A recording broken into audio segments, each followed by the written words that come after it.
Jay makes it or not. Thank you. Good evening and welcome commissioners, participants, and interested parties to the October 21st, 2021 meeting of the Cohasset Conservation Committee.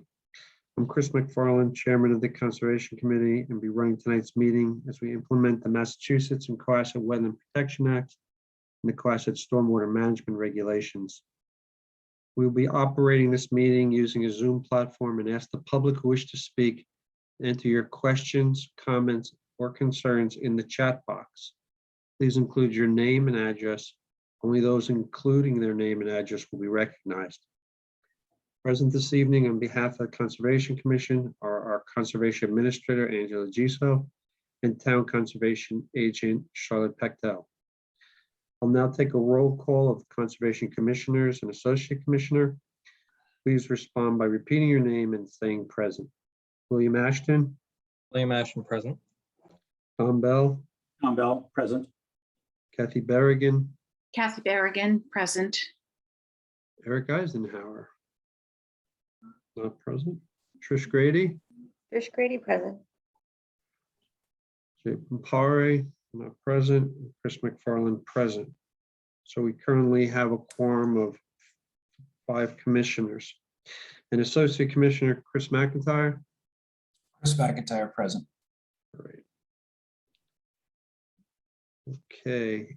Charlotte, I'm going to ask you just to kind of keep an eye on the clock. If it goes beyond 6:40 and either Eric or Jay haven't shown up, then they're going to have to be recused from the hearing this evening. Okay.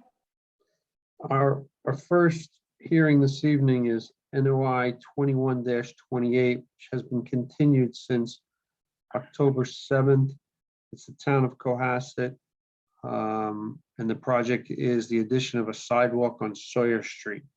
So if you would kindly elevate parties interested.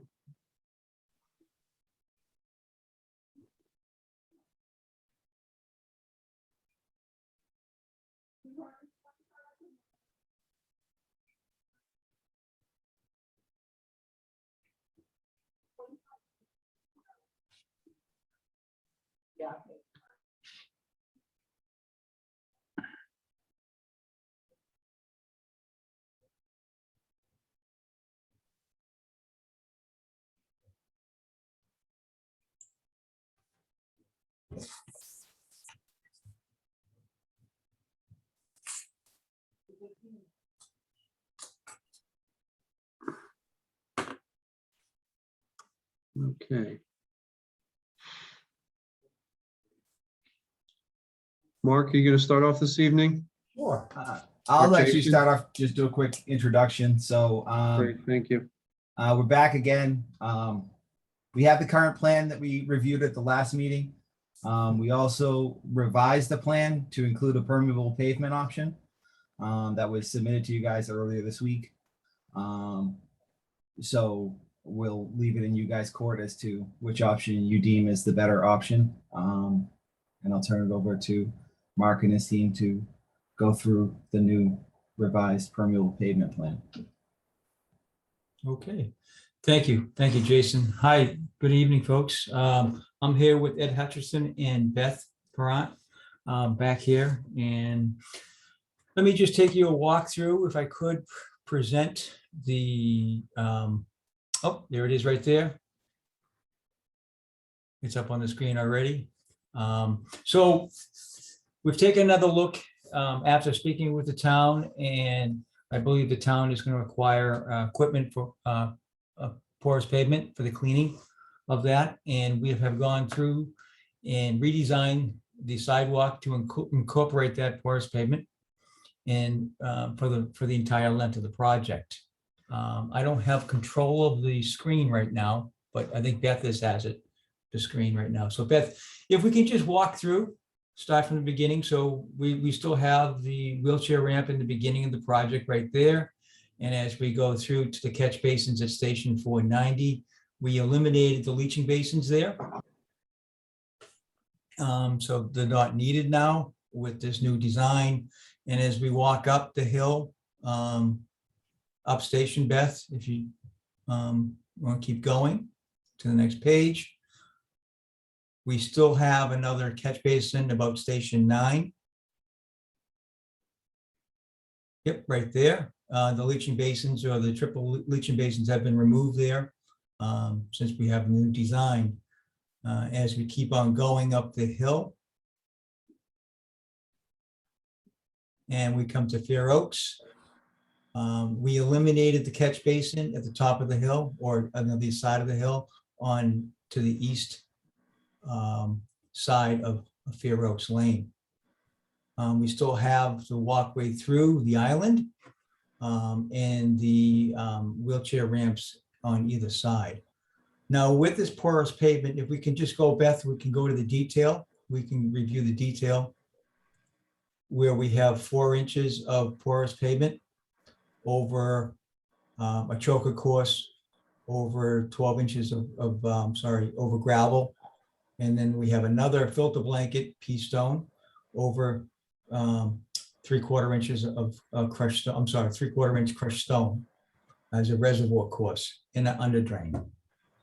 This is a industry standard for porous pavement design, and we're incorporating that. And I think that those are the changes that we'd like to review with you tonight. The intentions, I believe, the project requirements have been essentially met, or as to the greatest extent possible. And there's one condition that we can review, where we're slightly on condition recharge. We're over on the 2-year storm event by 66 cubic feet, which is about 3% of the total volume of water. So that's the overview, and I think Beth can go into the more details of the stormwater report that as she revised it.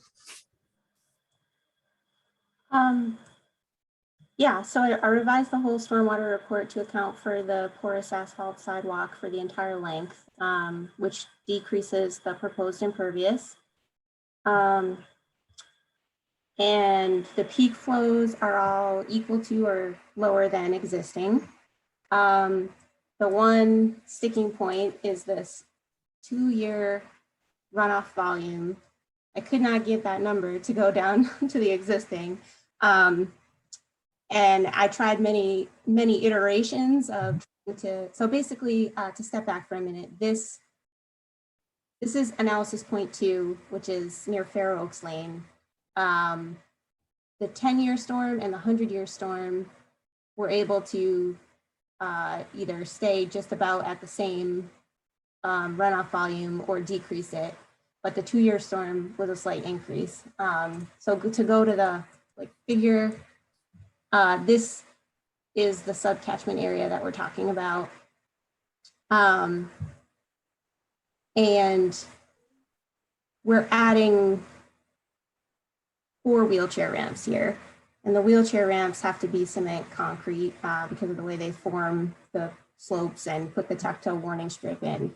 So the yellow is the porous asphalt. We're adding it everywhere that we can. And the teal is the cement concrete sidewalk. And I think the reason that the 2-year storm is having this issue is because it's only like 1.12 CFS. So it's almost not enough for the porous pavement to show a noticeable decrease in runoff volume. So since we're changing some of the pervious area, which is the green that's existing grass or wooded area, to the porous asphalt, I think that's why we're having the increase in runoff volume, because and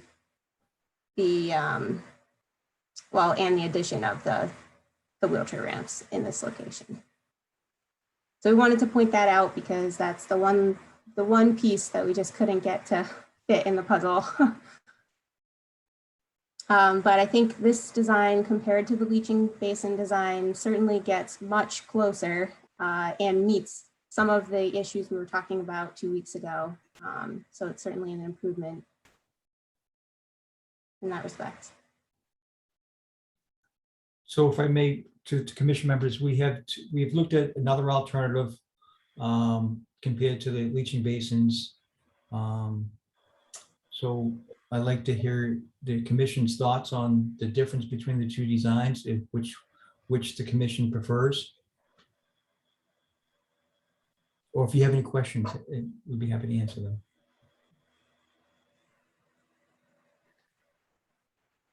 So I just want to note that Jay Pampari did join us. He was a few minutes late. Jay, the applicant basically presented their newest, a new alternative to the previous application, which it uses porous asphalt as the pavement material, and it has a drainage, a filter layer and a drainage layer below it. And Beth was just explaining to us why it wasn't working at the intersection of Fair Oaks Lane. So Thank you, Mr. Chair. And Jay Pampari present. Sorry, I was a couple minutes late there. Mark, are you able to just compare the results of both plans? Because it looks like it's slightly over in one area, but good in everything else, but better in the different other points. But I'm just can't remember how it compares with the last one. Thank Give you. me a couple minutes, I'll pull that Sure. other, pull up the other report. And while you're doing that, Beth, I do have a question, Jason. So I heard we're going to acquire equipment or lease equipment to clean the porous pavement because that was part of the issue last time. Is that what? So I did some research after the meeting. We're going to purchase a walk behind. It looks like a push lawnmower. That's a vacuum slash sweeper. That's If great. this is the project you guys decide to. Right, approve. right. Would that be available to other people that have had projects, or could they rent No. it, sublease it? No, it's only $1,000. If somebody wants to buy one, they can go buy one. Oh, okay, but that's something that we could, I'm just more asking for the Yeah. future. That's something we could ask for folks to do. And Yeah. maybe we can do that separately. Okay. I mean, I'd say if we move forward, let's see if it works, and then you could use it for other people. I don't want to. We're kind of taking a flyer here and saying this is what we're going to buy. Nope, I get it. I'm just asking. yeah. I get it.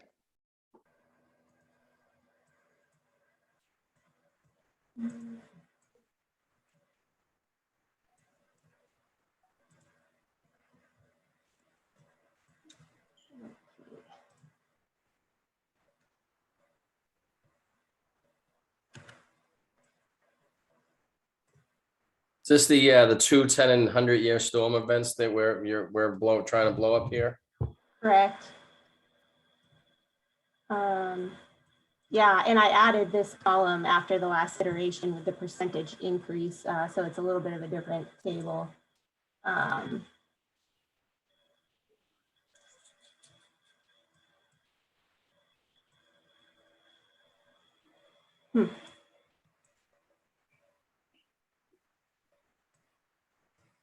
guess it's not a good comparison. If we go to peak flows, that's probably the best comparison.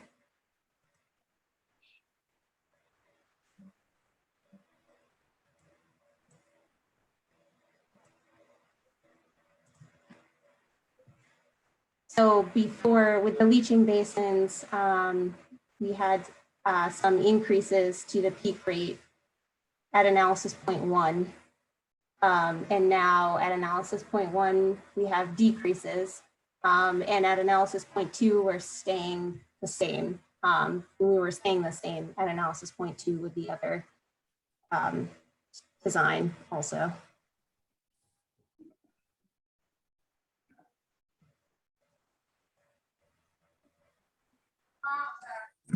I'm sorry, Beth, you said you were staying the same in both designs? Is that what you were saying? At analysis 0.2, which is at the Fair Oaks intersection, because that drains away from the wetlands at the bottom of the hill. Right. And Yeah, for peak flow rate at that location. In either case, we were staying the same. Okay, so could you show us the analysis where you said there was one minor glitch? For the current design, Yes.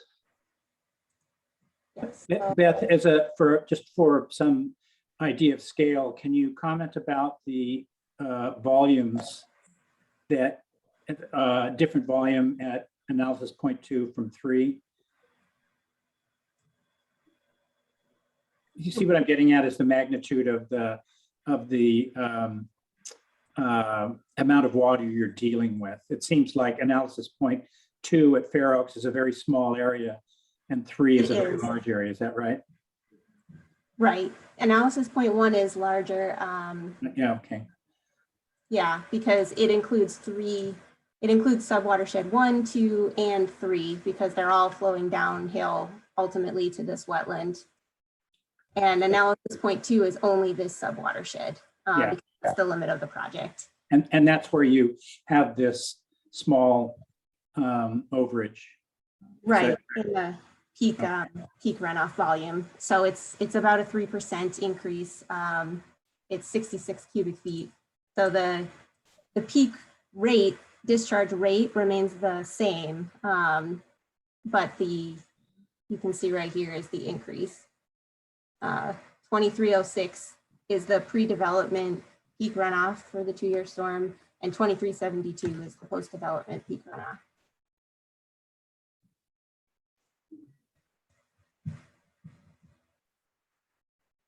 So Beth, can I ask you to comment on our bylaws and whether or not this meets the bylaw? Yes, so I mean, I think that this is a de minimis increase. And I think, as I said in my conclusion, that the goal of the bylaw is to control the adverse effects of increased stormwater runoff, decrease groundwater recharge, and non-point source pollution associated with new development and redevelopment. We are putting in the porous asphalt sidewalk, which is really, given the location and what we're trying to do here, that's really all we can do. And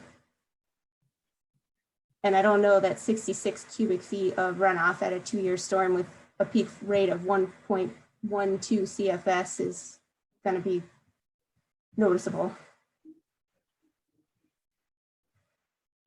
Would you see it might be within the margin of error of your model calculations? Absolutely. That is one thing I was running into, is that generally, well, I'm used to doing these models for much larger watersheds. They're not fine point models. So when we're getting into like, taking out 10 square feet of impervious area here, it's hard to see that in the results.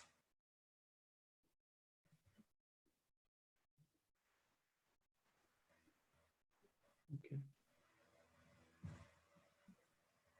Beth, when you do these calculations for the porosity of this pavement, you're doing it like 100%, or can you tell me about that a little bit? How that calculation is done?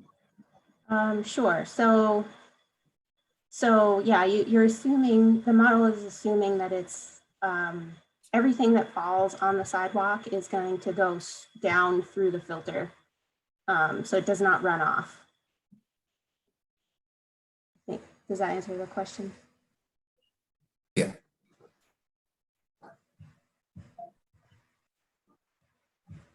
And Beth, again, can you just describe what we have in the yellow shaded area here? Sorry if I missed it Oh, at yeah. the onset, No. And I have a key somewhere, trying to blow it up so you can see it. But the yellow hatch is the proposed porous asphalt.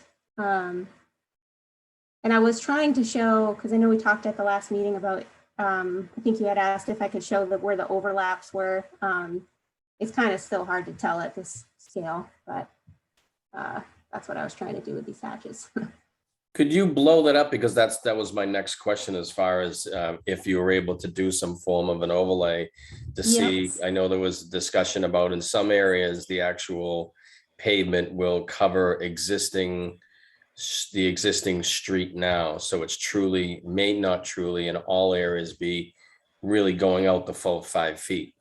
And so I didn't know if that was possible, or we could really just blow this, and there you go, it's getting better, blow that map up and Yeah, zoom I in. think I this think- is a good example of a location where if you can see the green under it and then the gray, so the gray is existing roadway and the green would be grass or whatever's beyond that pervious area. And so this is a good location where the 5-foot sidewalk, which will be porous asphalt, is actually somewhat on top of the existing roadway for a sliver. So that portion would be transferred from being impervious to being porous asphalt. So And- you and would that's why remove the existing, you'd remove the existing asphalt before you install this, right? Oh, yes, yeah. Okay. The porous asphalt sidewalk is, the whole filter course is, I think, deeper than the pavement section. So it would be, And you have a 6-inch curb there as well?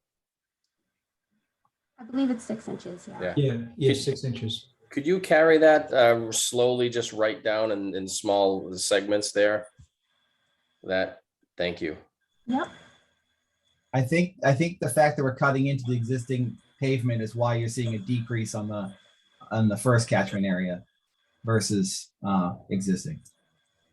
Yeah, in some locations. And then the other thing just to keep in mind is that these are like lines drawn with thicknesses, but I do think in some locations we are pushing the curb line out and widening a little bit to straighten out the curb line. So that's what this is, why the green is extending beyond. And then I think we come to an area where the existing roadway tapers out to the catch basin, which is set beyond the edge of road. And so that's all going to become sidewalk.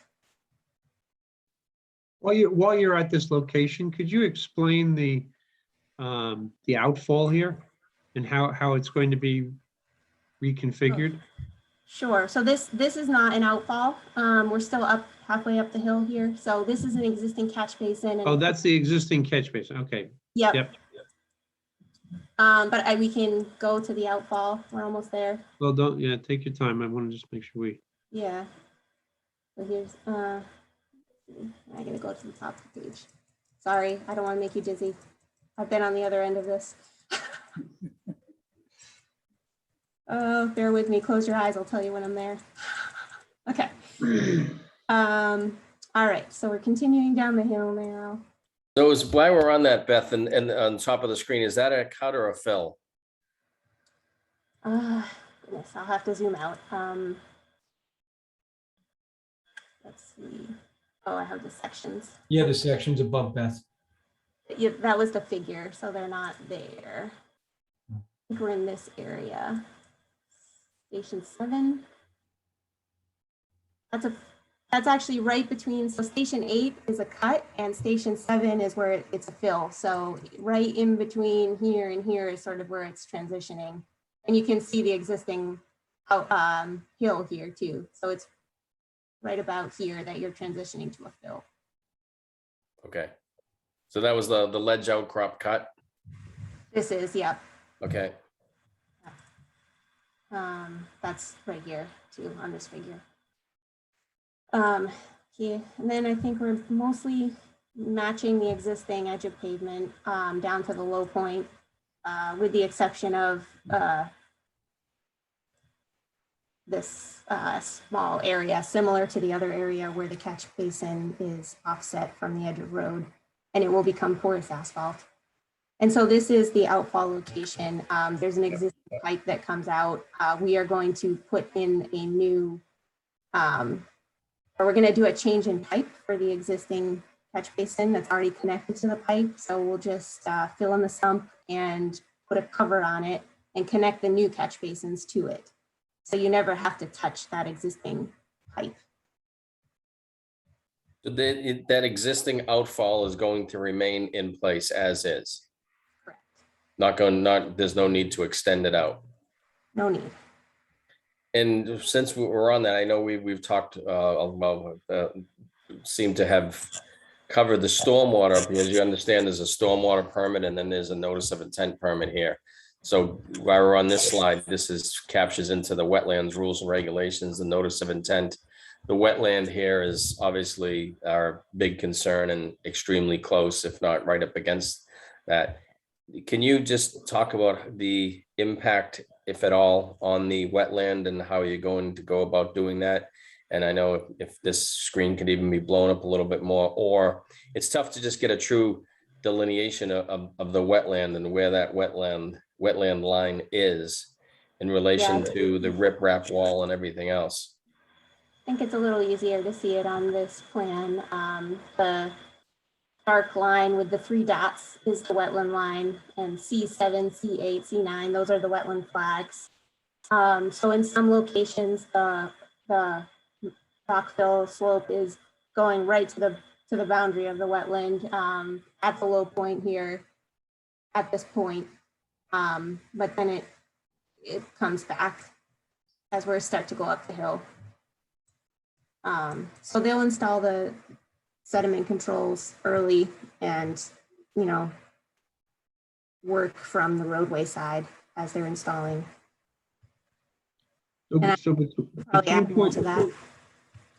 So between points C7 and C8, the rockfill slope is still not above 1.5 to 1, is that right? That's right. Yep. And the filter tube is this striped line here, which is shown with a thickness. So the limit is actually the inside or the closer side to the roadway.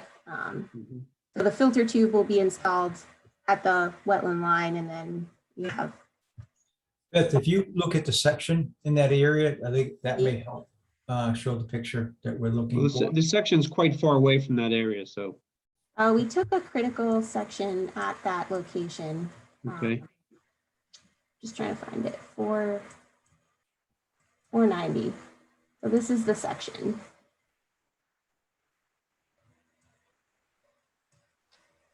And can you remind us what size rock that is?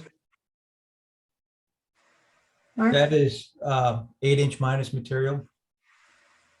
8-inch minus, so how far minus does it go? Yeah, I believe MassDOT requires between 4 and 8 inches. 4 and 8 inches. And that's a MassDOT standard. So is that trenched from above and then poured into place? Correct. So the machine will sit on the roadway, an excavator. They'll dig the area out. They'll install the geotechnical fabric in there. Then they will place the riprap material over that.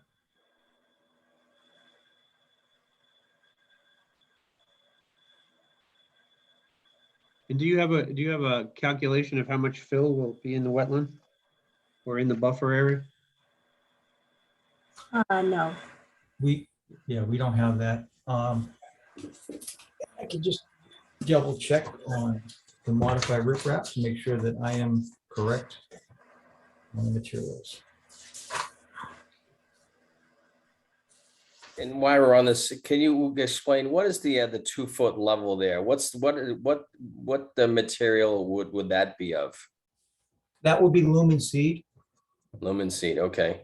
vegetation.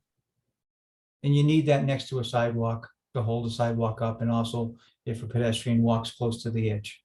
And you don't have a rolling effect, or the asphalt doesn't roll on you. And what's the long-term maintenance on that? Because I imagine it's not going to be well, I guess it could be a lawnmower. Is that just going to be weed whacked once a week, or a lawnmower? Or what's the maintenance on that grass area? That would just be in our typical roadside mowing, Jay, at that point. Does it have to be mowed? Yeah, that was my next question, is could it be of some nice, somewhat looking landscape, grassy mixture that doesn't necessarily need constant maintenance. I think that's what we'd be doing. And that's why I say our roadside mowing is generally each street might get mowed once a year, just to make sure the stuff's not hanging over the edge of the pavement or the edge of the sidewalk in this case. So it's not like we're gonna be mowing on a weekly basis. So let me just back up to modify the question to modify rock fill. I have the Massachusetts Blue Book in front of me, which is the state standards. For the gradation of the stone is 8-inch material, 95 to 100% passing the 8-inch sieve size. 4-inch sieve, 0 to 25% passing.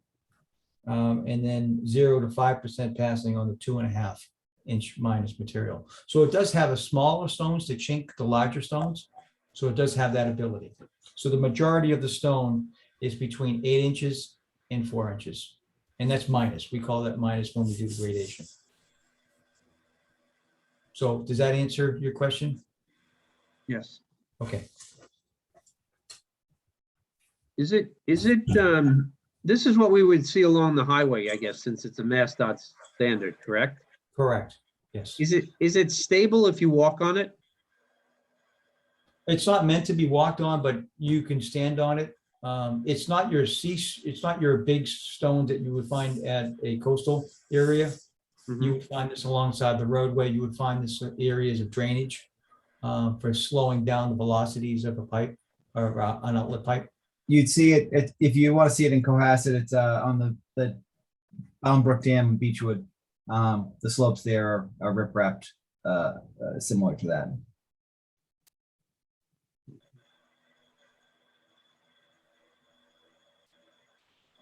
So would it be possible in that 2-foot level area to plant anything other than grass?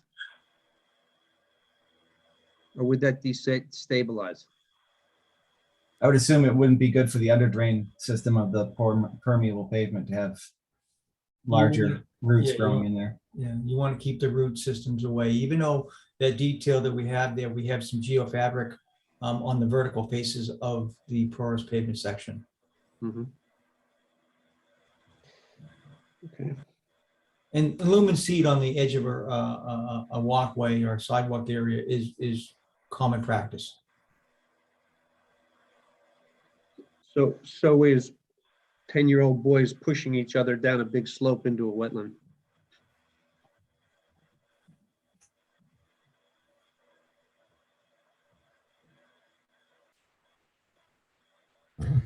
Can you put the picture up there? This is a great picture, by the way. Thank you. Getting a little view of it from the side. Going back to the actual overhead. Yeah, of the area again. Yep. And so what is the distance between like C7 and C8 roughly? Probably, so this is 50 feet here, so it's probably 15. Yeah, 15, maybe 18. Okay. Somewhere in there. Without a scale to it, it's difficult to see it there. And then so that was safe to say from C7 to, well, I guess the beginning of the riprap wall to the end of the riprap wall, 50 feet or so, 40 feet, 50 feet. From here up the hill. Yeah. So that's station 475 to station 625. So 150, right? Did I do that math right, Mark? Yeah, you're right on, about 150 feet. And why does the riprap wall go that far? Because that would be the fill in that area. There's this slope drops off that much. We were using the riprap only in the locations where we were trying to maximize the distance between the work and the wetland. So like when we get out here, if we used a 2-to-1 slope, we might be able to do a lumen seed. Oh, but you know what? I see the existing Property line right there. That's what it is. It's the layout line. So we need the 1.5-to-1 slope to keep the work in the layout. And for a 1.5-to-1 slope, it has to be stabilized. It can't be grass.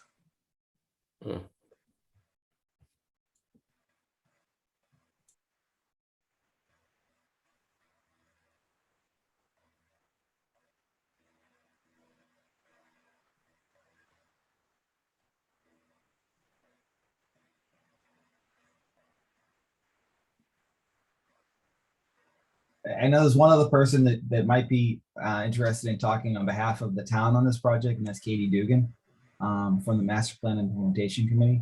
If you guys are willing to hear there, that's basically the impetus of this project is the open space plan and the master plan. So I know she submitted a letter from the committee.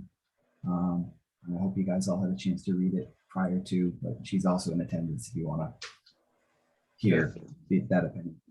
Thank you. Thank you. I did wish to acknowledge that letter. Have commissioners had a chance to read that letter, or would you like to hear from Ms. Dugan? I have read the letter, but I'm happy to hear from Katie if she wants to address it, or if Chris, you feel it's, Mr. Chair, if you feel it's necessary. Yeah, no, please, Charlotte, either let her speak or bring her up. I just promoted her, so she should be able to jump on soon. Okay.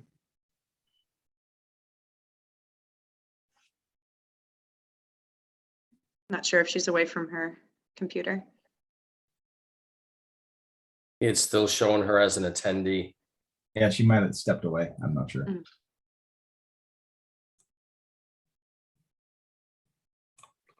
there anyone else in the audience who wishes to speak this evening?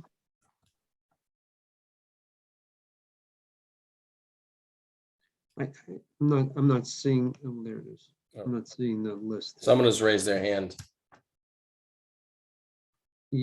Okay, that's, shoot, I don't have enough hands to push buttons here. That was Peter Pescatori. Would we like to promote him to speak? Yeah, why don't you promote Mr. Pescatori before Ms. Dugan? That'd be great. Thank you.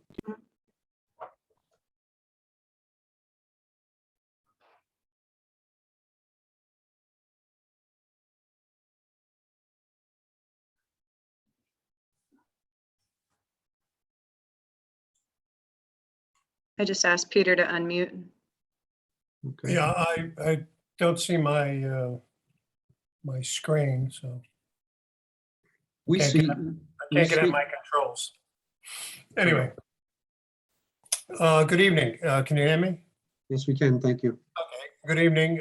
I'm Peter Pescatori. I'm chair of the Open Space and Recreation Committee, and we have an interest in all of the walkways in Cohasset.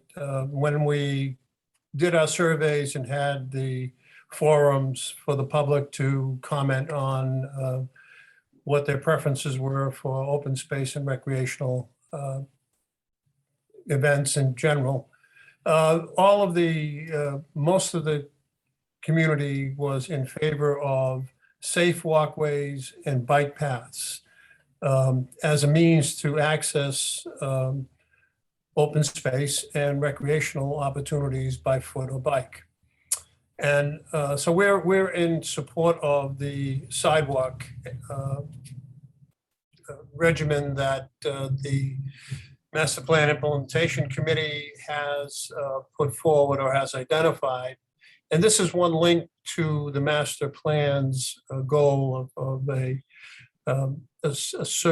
sidewalks that would come up Sawyer down 3A to the train station and back to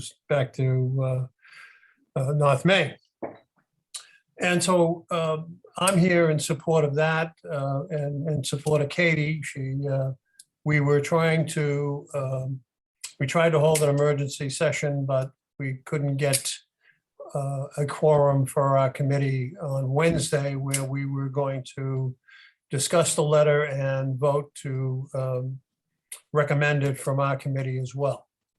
So I just wanted to make you aware that we are in support of the sidewalks, and porous sidewalks are where that was one of the areas we wanted to talk about, but the town has made that change, so we're happy about that. The one item I would like to talk about is the removal of trees. Well, I can see that there was some retention of trees. Well, I'd like to know if all of the trees removed are going to be replaced, the ones that are not going to be retained. We have an ordinance in front of the select board, or it's trying to get to the select board, which will govern replacement of trees on municipal properties.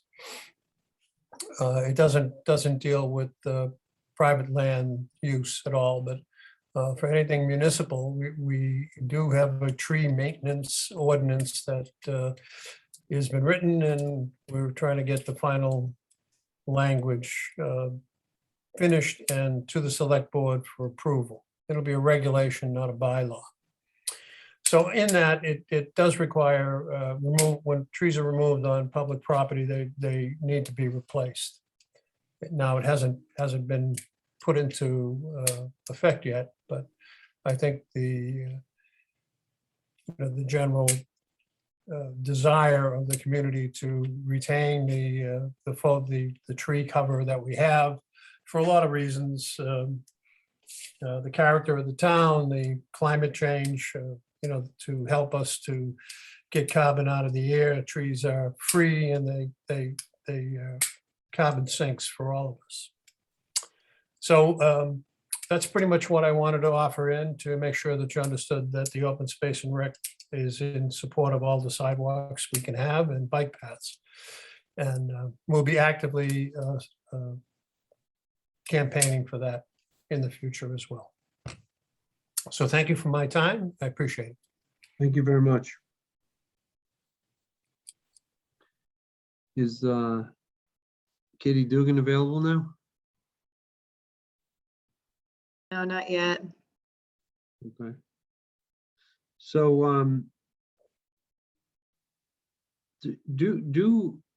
could we quickly, while we're waiting, can we quickly just run through the plan one more time and just discuss the number of trees that are being removed? And I know that you have a number of trees on here which say to well around them, which is it's quite controversial. I think it's been proven in a lot of cases that it doesn't really do much. It just prolongs kind of a slower death to trees. So I'd like to see what we actually have.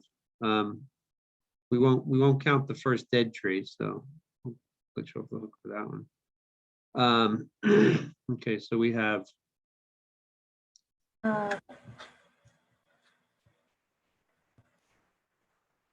we've got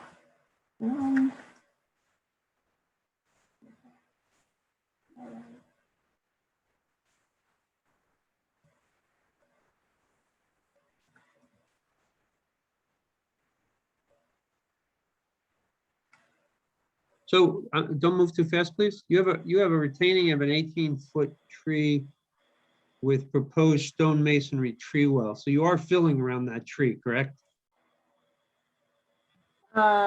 this one is right at the limit. This dark line is the No. limit. So yeah. Yeah, understood, but you will fill around that tree. And the canopy is, I mean, the In roots front of it. extends quite considerably. Okay, So in that particular case, the total slope will probably come right to the tree. It won't fill around. it. no, but it covers the roots on one side, Yes, it does. which in the long term is detrimental to that tree.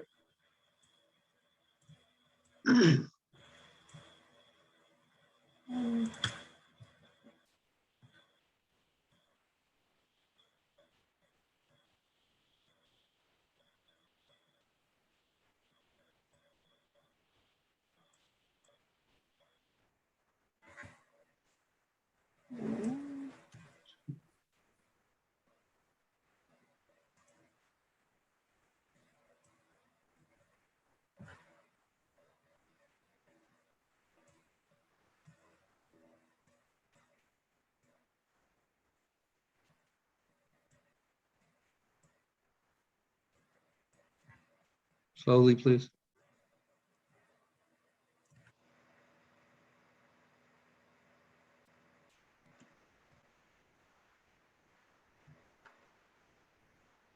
You want me to go back? No, no. Okay.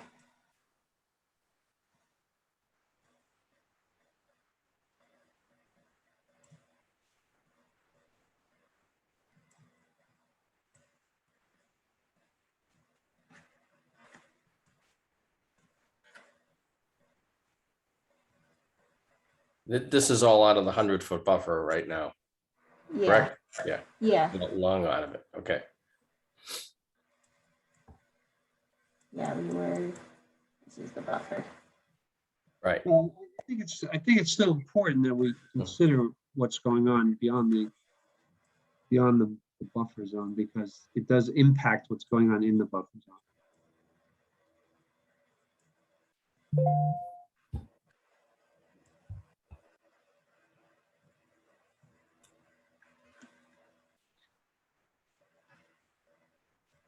Can you tell me what's the diameter of that evergreen hedge that's drawn? No, we didn't get that in the survey. No, I mean, just the way it's currently represented. Can you tell that? Well, I can tell it. I mean, there's a 5-foot sidewalk. Those trees are represented as being 4 foot in diameter. Those They're trees, just symbols. I wouldn't put too much into that. They're all the same size, even the 40-inch stump and the 12-inch tree. no, I understand that, but I'm looking at the hemlock tree row, which is represented, each tree is represented as approximately 4 feet in diameter. But the reality is that each of those trees is closer to 8 foot in diameter, maybe even more. So if you represented them accurately, then what you would notice is that for each of the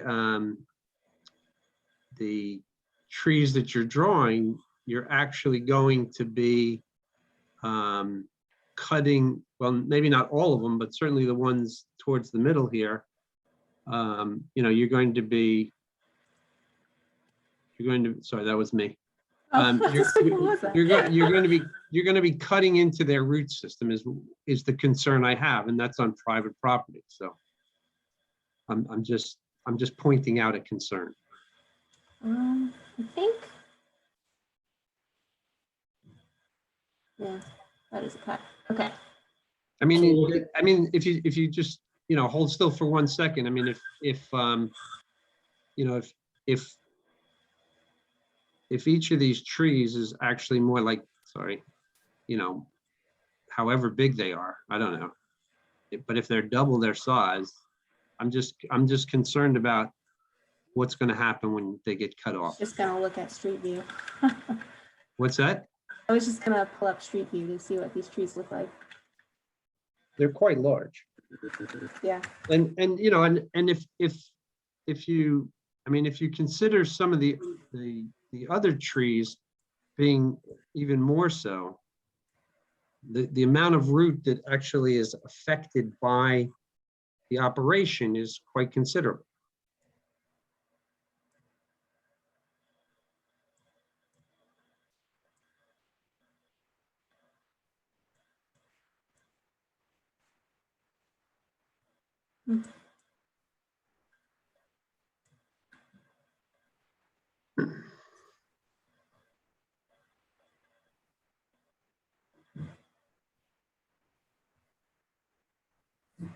Is this part in the buffer zone? No.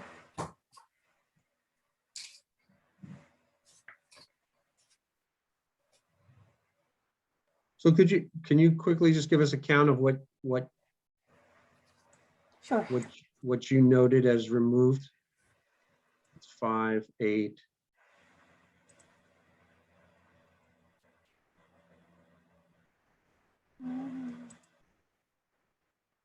And So four in the buffer zone and 11 outside of the buffer zone. So 15.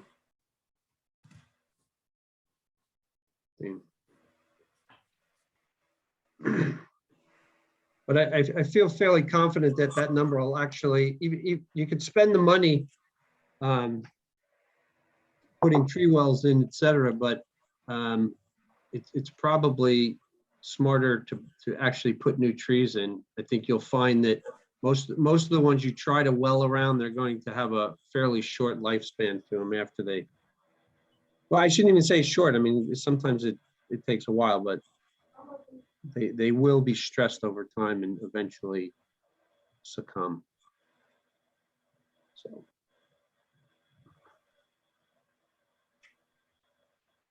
Okay. And Mr. Chair, there's always a possibility that, well, the potential if this project were to be approved, that a condition be made regarding the trees and the life of the trees would have to be, typically we go at 3 years.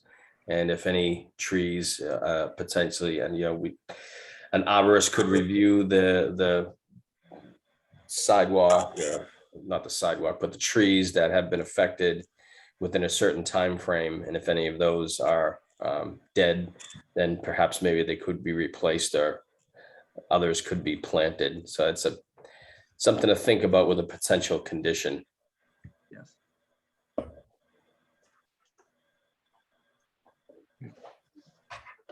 Did Katie Dugan come back yet or no? Katie, I texted her. She has some family commitment that she couldn't Okay, well, I speak, think we. but she said her memo spoke for everything she thought needed to be said. Okay. So I think it's critical that we get a thorough understanding of the area of alteration within the buffer zone. What actually is that area, and then also how much fill is actually being placed into the buffer zone. I mean, I think both those things are quite critical. They're very much addressed in our bylaws as alteration, and I think it's very important. I think that the team has done a great job looking at stormwater and providing an alternative. I'd like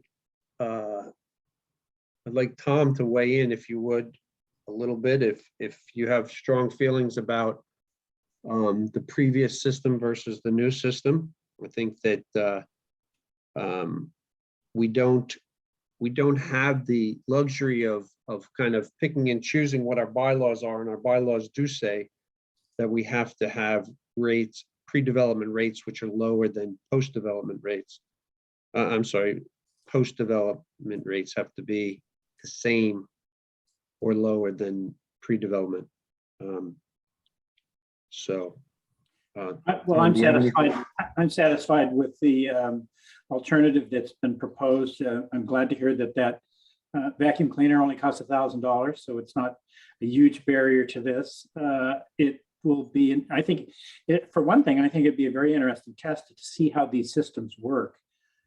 We're actually in control of it. The town's in control of it, and we've required other people to put them in, and this is a really good test case to see how this is going to work in our community. But really the only deviation is that 3% deviation, and again, Beth pointed out it's only 66 cubic feet and within the margin of error of their model. So I'm satisfied that this solution to the stormwater system it's a huge improvement over what they had, and I'm happy with it.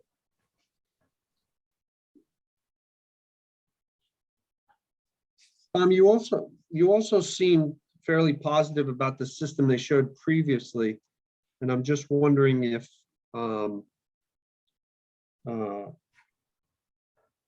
mean, it doesn't satisfy the rate issue, but it certainly was doing other things, and which impact the wetland. Do you have any comments about that? Well, I think that some of the solutions that had been proposed, for example, daisy chaining those chambers, the leach chambers, was not a very good solution. Again, you're trying to remove total suspended solids there, and so if you channel water into the first one, let's say you remove 50%, well, when it gets to the second one, the water's half clean. So when you've got them all that close together, the third one's probably not even necessary. It's not really doing anything significant. So I wasn't all that happy with the modifications that have been offered at our last meeting. I think this is really something that the pervious pavement solution is really superior to anything that they've proposed to date. And I'd support that pervious solution. Okay, thank you, Tom.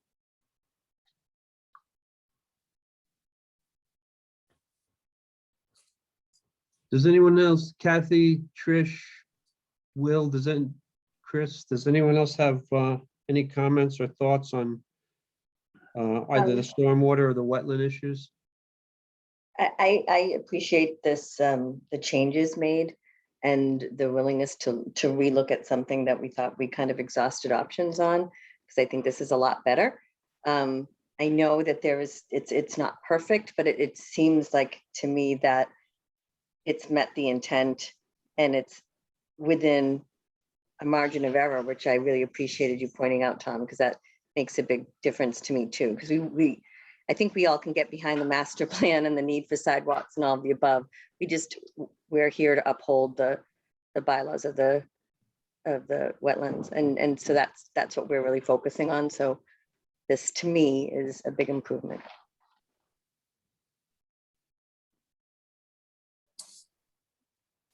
Yeah, I agree with everything Trish just said. That the project team did a great job addressing all the concerns that we had last time and balancing the need for the sidewalk with all the regulations. So I'm happy with that. Although I don't get to vote on this one, Mr. Chair, I don't think so. Sorry. I also agree that it's an improvement, and it's really great that they found a solution with the pervious material and equipment to clean it. My only suggestion would be to make sure that those trees are replaced and perhaps put that in as a condition as part of the plan. I would like to see that. Thank you. I don't think that'd be a problem.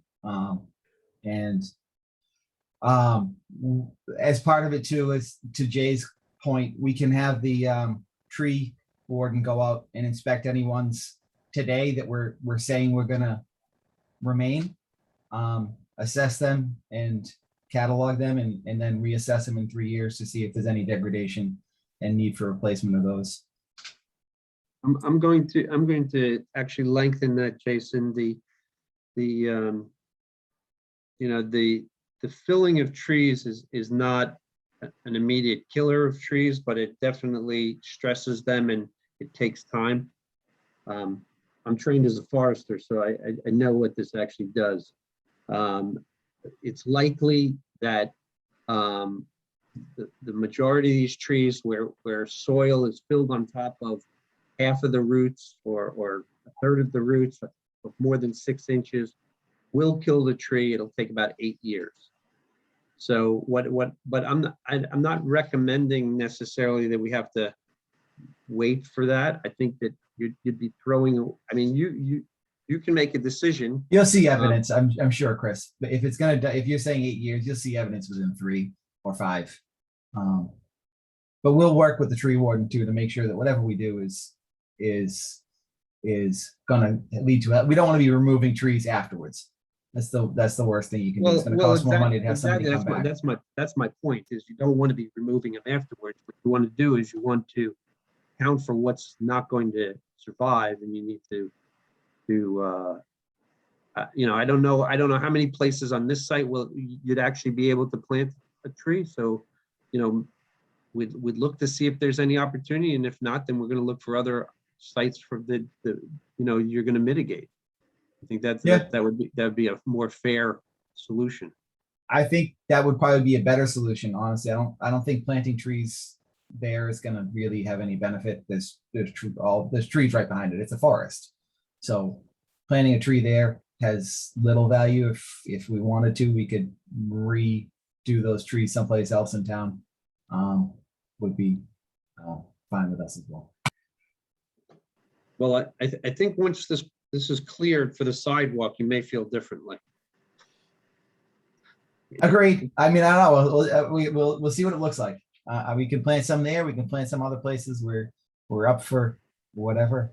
Mhm. And listen, we're gonna hear the complaints if it looks bad. So Yeah. we're gonna take care of it. It's not like this is gonna go be like, oh, it looks like crap.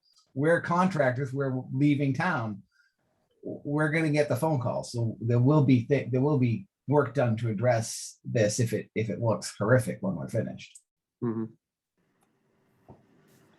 So, commissioners, I mean, I do feel it's important to understand how many square feet of alteration there is in the buffer zone, and also how much fill is in the buffer zone, but I'm only one person. I don't know how everyone else feels about that. Mr. Chairman, if I may, in the notice of intent, we do have the list of, the alteration within the buffer zone. It's alteration meaning, it was work and things like that. It was about 5,000 square feet. And I'm just reading my notes here. And what we call a permanent alteration where the porous asphalt's going in the 100-foot buffer zone, that's about 2,600 square feet. And 195 square feet of that would be new impervious area, meaning the curbs and things like that. But there's 2,000 square feet of, say, permanent alteration in the buffer zone. And in the 50-foot inner buffer zone, there's about 2,100 square feet of alteration. And the new impervious area is 117 square feet. And that's written in the notice. We don't have the amount of volume of fill per se, but square footage wise, that's all listed in the notice of intent. In the So project. that's the square footage Right. of all the rock slope and sidewalk and flat zone, et cetera. I believe it's just the square footage of the sidewalk itself within the 5 feet. But I can check on that. Yeah, the total, including the rock fill and all the slope work beyond the sidewalk, is for the whole project area is 11,700. And then we break it up by what's porous asphalt, what's in the buffer zone, the inner and the outer buffer zone. And of that, what is impervious, new impervious.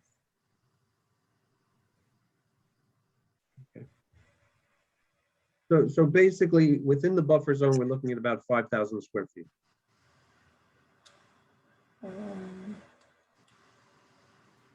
No, 2,678.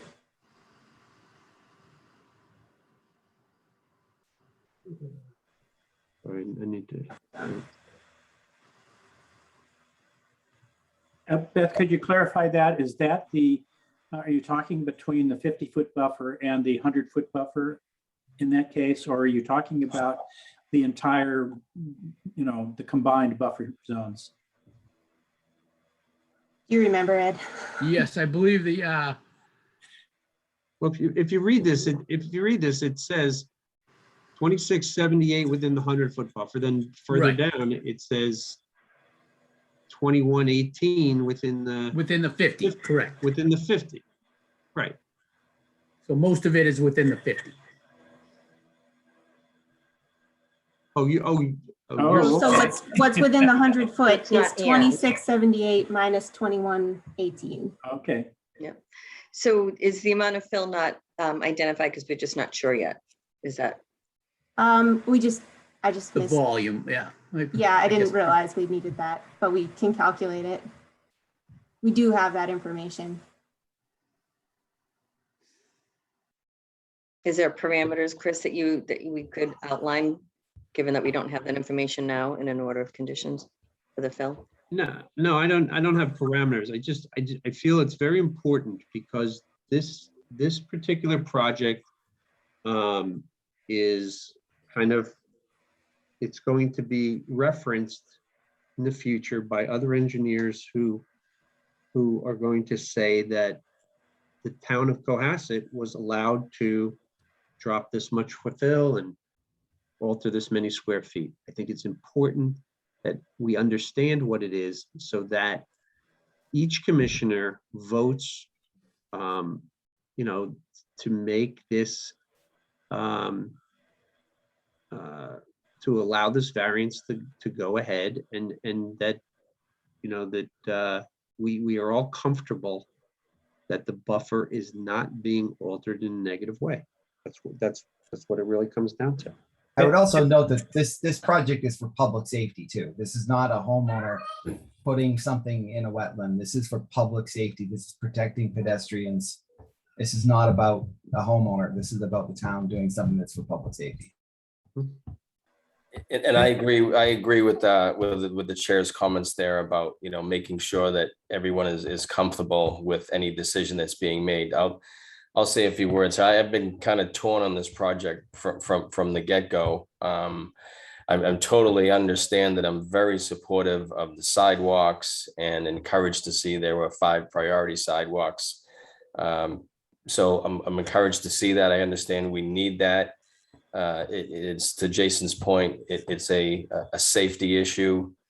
On the flip side of that, I was actually out there today by chance, didn't realize that there was I should have known because my kid goes to school at Osgood, but almost got caught in that traffic of getting by Osgood and Deer Hill at the dismissal time. If you ever do that, it's a nightmare. I saw tens, if not up to 100 kids come out of Deer Hill entrance and go this way on their bikes, walking or on their bikes. I saw 0 kids go down the other way. I've never seen anybody either walking or driving their bike along that pathway. But hopefully if a sidewalk were put in place, then maybe it would be a safety issue. It's not a safety issue now because nobody goes down there, but maybe it would. I think that the engineer is tempted to address all of, at least the most of our, if not all of our concerns. I'm encouraged to see the pervious pavement or asphalt that's being put in. I know that was kind of a no-go on our bylaws. Section 38 specifically said that no pavement would be allowed in the buffer area. And I also encouraged to see that the runoff has been reduced to the best ability that can be done. I think when it comes down to is, what is the commission going to grant a variance? And as our chair pointed out, we certainly don't want to be setting a precedence here that we're allowing variances to the town and currying favors for anybody. If this were a private residence, we'd have to ask ourselves, is this a luxury or is this a necessity? And I go back to the safety issue. Well, first off, there's already, I think Eric Eisenhower pointed it out earlier on, it's already an existing road. There's already water coming off of the pavement that's actually going into that area. So it's an existing road. I'm encouraged to see that there's no impedance into the wetland. That's why I asked to see that. So having the riprap wall, although it goes right up to the wetland, I would imagine that the silt sock is going to be kind of a line in the sand and on the, not in the wetland, but up gradient of the wetland, albeit probably just a foot or so that there's no disturbance at all of the wetland if any riprap wall is being done. So as I've been torn through this whole project, I think that it's probably in the best intention of the town. I would have some conditions for approval regarding the loam seed mix and the cutting and the arborist coming to look, or tree warden coming to look at specific trees. As Jason pointed out, we're not going anywhere. We all live in this town. We have to drive down that road. I just don't want to hear 6 months or a year from now, people saying, how did conservation let that project go through?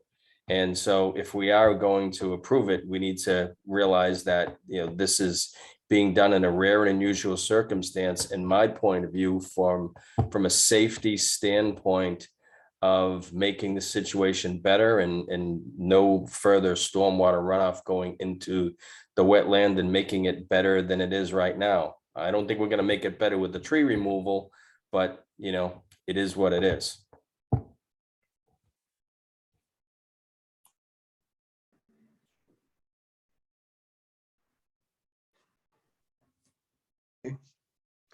Anyone else have any comments?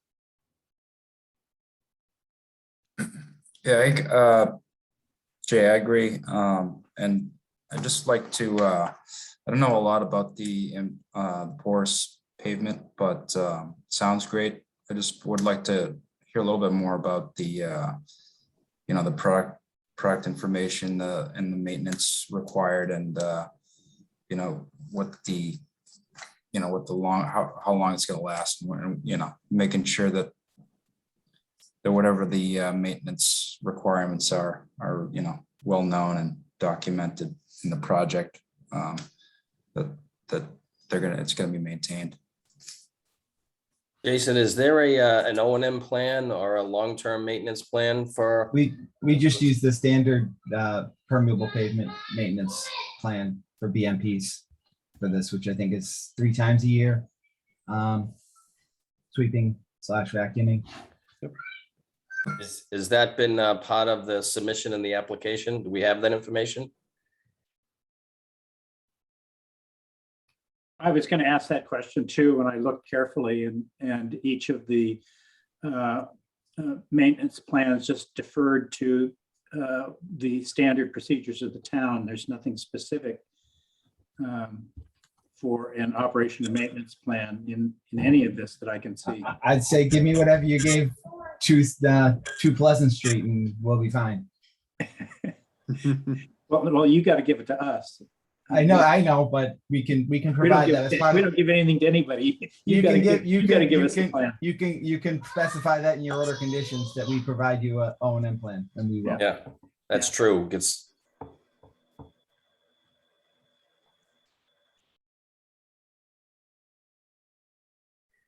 So Chris, just to answer your question to McIntyre, that permeable pavement is pretty standard operation, oddly enough, in Cohasset on these projects. I quote 2 Pleasant Street because I commented on it. Sorry for the background. We just came home from a drive. So the big problem is maintenance. And so we will be looking to maintain it to the standards. So we're going to buy a piece of equipment to do that.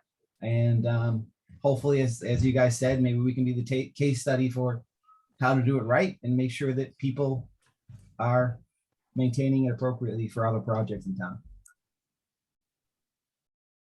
Hey,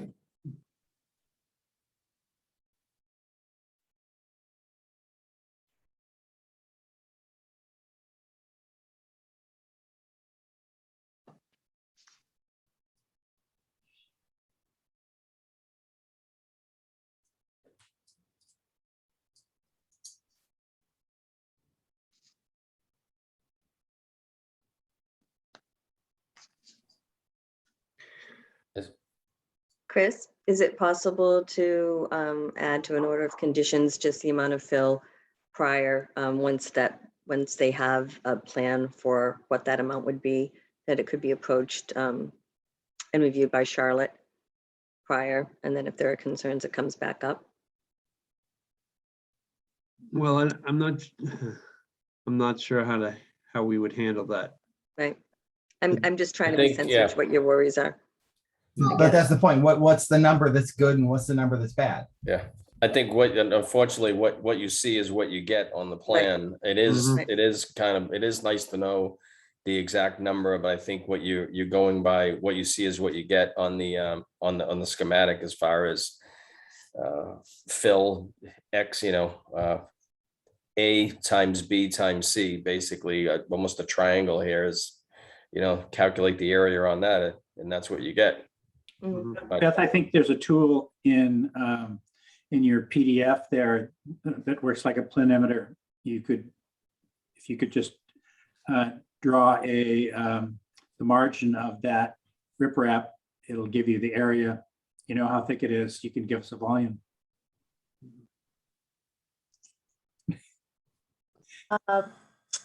Yeah, We use the average end changes area. at every cross section. So we usually use average end area method, where you multiply the cross-sectional area by the length that it happens. So it's very simplified to do it that way, but I'll try to pick one that is representative and do a quick. And we're looking at the volume of fill, right? So you're taking the top of the existing ground to the top of the proposed ground.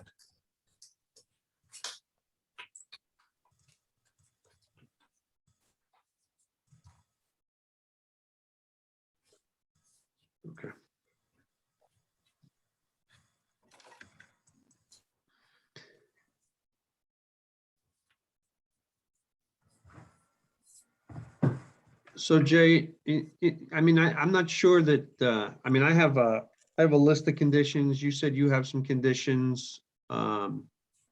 Yep, I don't know the best way to catalog these. And I'll leave it up to you. If there's no further comment, from anyone, I'm happy to make a motion. And after I make a motion, I will relay my special conditions. And if anybody wants to add on to those special conditions, please do so. Then we can have a second on that, and then we can actually have a vote on it. Okay. So I guess, I don't know, seems like we're in an area here where people are generally, well, doesn't really matter. We'll vote in a minute. And Will, I don't see why you can't vote on this. You're a full-time member. Yeah, but I thought because Go ahead, Will. I thought because it started before I was on, but Yes. whatever the rule is, yeah. Oh, Yeah, it did start before Will was a full-time. yeah. In fact, All right. I think that's true of Tom as well, correct? Tom, you had not been. No, elevated? I think Will and I have, how many meetings have we had? We've had, this is the 3. third one, right? Yeah. Yeah. I'm pretty Yeah, I sure think we were appointed before this started. Okay, very Hey. good then. Then we'll all vote. Sounds Yeah. good. All right, well, so we need 3 motions here, or approvals. We need a variance, we need an order of conditions, and we need a stormwater permit. The stormwater permit does not require any special conditions. I'll leave the special conditions for the order of conditions that will be recorded. So let's just do the stormwater permit. Jay Pampari will make a motion to issue a stormwater permit for the project at Sawyer Street. I don't know if there's a specific title of this one. Um, On the cover sheet, it says Sawyer Street sidewalk. Sawyer Street sidewalk. We'll leave it at that. have a Will Ashton second? seconds. Okay. Having heard a motion and a second to order a stormwater permit for the Sawyer Street sidewalks, I'll take a roll call vote. William Ashton, William Ashton, yes. Tom Bell, Tom Bell, aye. Kathy Berrigan, Kathy Berrigan, aye. Trish Grady, Trish Grady, aye. Jay Pampari, Jay Pampari, aye. Chris McFarland, aye. That vote passes 6-0-0. Jay Pampari will make a motion to issue, I'm gonna do this a 2-for-1 here, to issue a variance. Jay, Yes. I'm going to stop you on the 2-for-1. I'm sorry. As much as I love it, I was reading through our rules and regulations today, and you can't do it. All right, so let's get the variance out of the way. I don't believe we need the special conditions for the variance, but I will save the special conditions for the order of conditions. Or, Charlotte, we okay with that? All right, the Jay Pampari make a motion to issue a variance for work within the 50-foot buffer for the Sawyer Street sidewalk, 50 and 100-foot buffers. 50 and 100-foot buffer. Trish Grady, second. Having heard a motion and a second to issue a variance for work within the 50 and 100-foot buffers at Sawyer Street sidewalks, take a roll call vote. William Ashton, William Ashton, yes. Tom Bell, Tom Bell, aye. Kathy Berrigan, Kathy Berrigan, aye. Trish Grady, Trish Grady, aye. Jay Pampari, Jay Pampari, aye. Chris McFarland, aye. That vote passes 6-0-0. Jay Pampari make a motion to issue an order of conditions for the project or the Sawyer Street sidewalk. And, I may not get another chance to say this, so I just want to thank everybody for hanging in here. If you think that, we certainly were not looking to drag this out, but we certainly don't want to set precedents either. Hopefully you can understand all of our concerns. Everyone in town is going to be seeing this and looking at this, so thank you for hanging in there. So making motion to issue an order of conditions for the Sawyer Street sidewalk with the following conditions. Number 1, that the area of the 2-foot level labeled on the plan closest to the wetland, that is the seed mix planting material, be mowed, I'm gonna say not more than once per year. If you're okay with that, Jason? He likes that. If you had Yeah, said once in it- 10 years, I'd not- love it. We're lucky if we can mow everything once a year. Yeah, not mowed more than once per year unless it becomes a hazard to pedestrians. The second condition is that the town of Cohasset tree warden review the plan for trees, reviewing the existing conditions that are currently out there now, and also give us a report on the existing trees in the buffer zone, as well as a report 3 years after the issuance date of the order of conditions. But And- Jay, I gotta insist it's 5.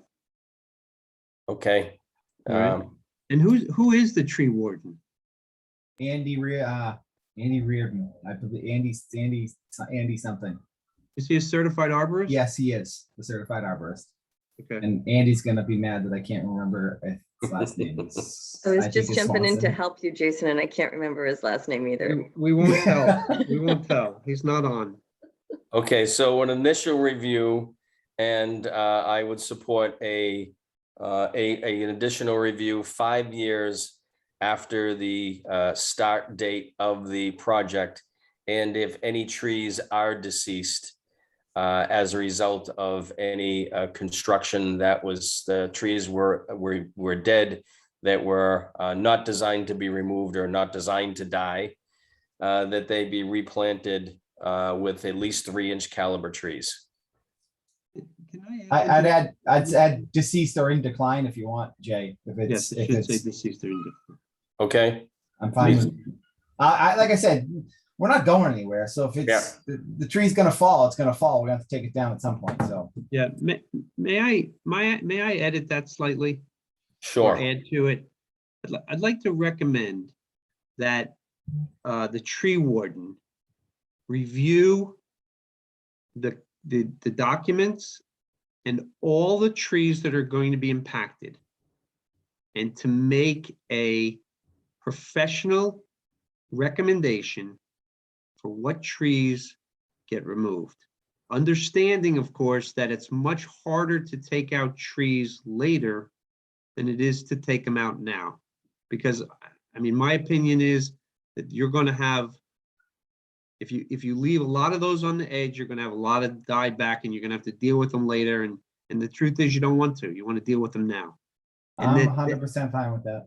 And that, Okay. and that once he determines which trees should be removed based on that, then that number of trees is the number of trees that need to be replanted, either if there's any opportunity along this project or elsewhere in the town. All right, so there was a revision to my first motion, or excuse me, my second comment. Charlotte, did you capture all of that? And repeat what I wrote, if that's helpful. No, we Sure, can, yeah. I think we can clean it up, can't we? Okay. Yeah. I will draft everything and send it to everybody ASAP, and I will give everyone ample time to review because we have 21 days to issue the condition. That's fine. Okay. So my third comment is in respect to the operation and maintenance plan. If there's not one currently now, which appears that it does not exist, that the applicant submit within 7 business days a operation and maintenance plan to address the porous pavement. I think you know what needs to be done there as far as sweeping, et cetera. So those were the 3 conditions that I had, Mr. Chair. If you wanted to add any conditions to that before you entertain a second and a vote. I would like to add to that. I'd like to note that the chair of the commission is concerned about safety along the sidewalk as much as anyone in the town is. And that if any condition exists as a final condition where it doesn't appear as ample kind of safety edge, that the town would need to install some kind of a safety rail. So if we find, if, during construction, you find out that, the survey is off by some amount and you don't have that 2-foot edge, what you're creating is a situation where someone on a cycle or a walker, if they trip and stumble, they fall right off the edge. So I'd like it to be, if it's, if an unsafe condition arises because of construction constraints, the town should put in some kind of a guard to protect people using the sidewalk. I mean, that goes without saying. We can't build something that's not safe. I know, I'm just saying it for our sake. Okay. I know you have your sake, but I have my sake. So that was condition 4. Right. Condition 5, is in it stems from my concern for the corner lot at Fair Oaks Lane. I think that once that area is excavated, the tree warden should look, well, first of all, I think he should talk to the homeowner ahead of time.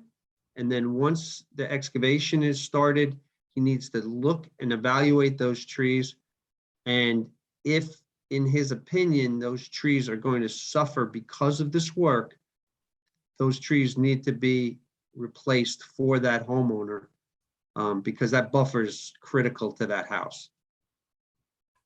So if that hemlock hedge, or I think it's a hemlock hedge, I mean, if that gets disrupted, it's a very tight area.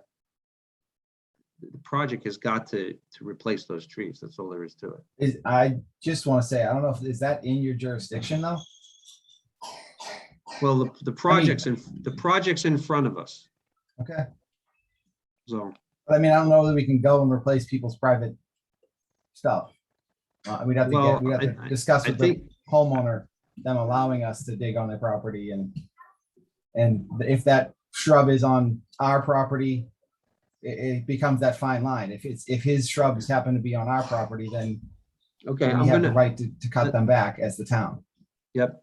So I'm just gonna put it in there. If the town says it's not legal for us to say it, fine, but if it were my house and you put the sidewalk in, all my trees died, and now I get to look at Sawyer Street all day long, Can we say something like, if the tree warden sees that the trees will be disrupted, to, consult with the homeowner as to whether or not the trees should be replaced? That might make it a little bit more open, possibly. okay. Just Yeah. Yep, that makes sense, Charlotte. So that was 5, Jay, was that right? Correct. That's 5. Condition 5. How many more you have? I got 2 more. On all, at the top of all rock slopes. Okay, the town will plant at least 2 species of vines, at least 5 foot on center at the top of rock slopes, so that over time it starts to cover the rock.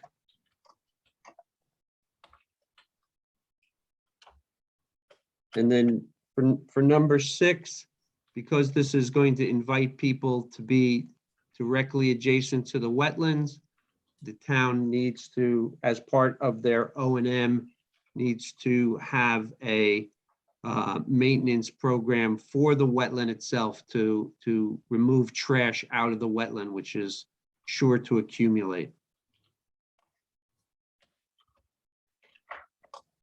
That's a great condition. Hey, Chris, did you have a type of vine that you want to identify? Not necessarily. I could, but no, I don't have it. Doesn't matter. native species. Well, yes, it matters. Native, but right, yeah. Poison ivy? Poison ivy would be fine. All right, so does that conclude that's made a motion, and I had a few conditions. Our chair added to those conditions Are there any other conditions anybody wants to add to the motion? No, All right, Mr. Chair can entertain a second. I'm Second it. entertaining a second. Tom Bell, second. Having heard a motion and a second to issue an order of conditions for NOI 21-28, the Sawyer Street sidewalks, I'll take a roll call vote. William Ashton, William Ashton, yes. Tom Bell, Tom Bell, aye. Kathy Berrigan, Kathy Berrigan, aye. Trish Grady, Chris Grady, aye. Jay Pampari, Jay Pampari, aye. Chris McFarland, aye. That vote passes 6-0. Thank you, everyone, for your patience. Thank you, everybody. Thank you. All right, thank you. Thank you. We Good night. got there. No, not good night. Hold on. Oh, you're just saying good night to them. Yeah. We know we We get to can't go leave. home. Would love to say good night. Yep.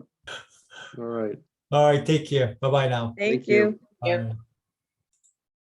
Our next hearing this evening is NOI 21-29 for 125 Doan Street, in addition for the Ashton family. Who do we have that's going to speak to this? My engineer is on vacation, so he may not be here. We might have to push this. So my apologies if he's not. There's a couple of hands are raised here from Oh. Deb Keller. Oh, shoot. Is Deb Keller part of this? Oh. Don't have anything in the. Could you, You want to promote her to speak or? yes, we can promote her quickly since Okay. this is other one, unless. Ms. Keller, is this in response to 125 Doan Street? You're muted.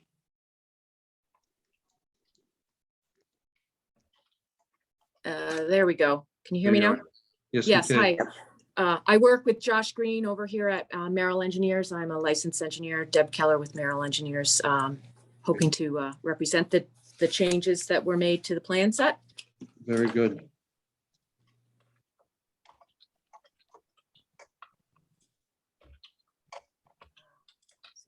I apologize. I had to log on twice That's all right. so that I could speak through my phone and show you my screen. Know it well. So hopefully you can see I have the revised plan up on the screen now. Yes. So my understanding from speaking with Josh Green was the additional information that you were looking for was an additional test pit located within the sort of the subsurface chamber recharge system here, as well as locating all the trees within the cleared area or limit of work area that would be removed that are greater than 12 inches. Right. So if I zoom in just to focus on that area. So a test pit was done.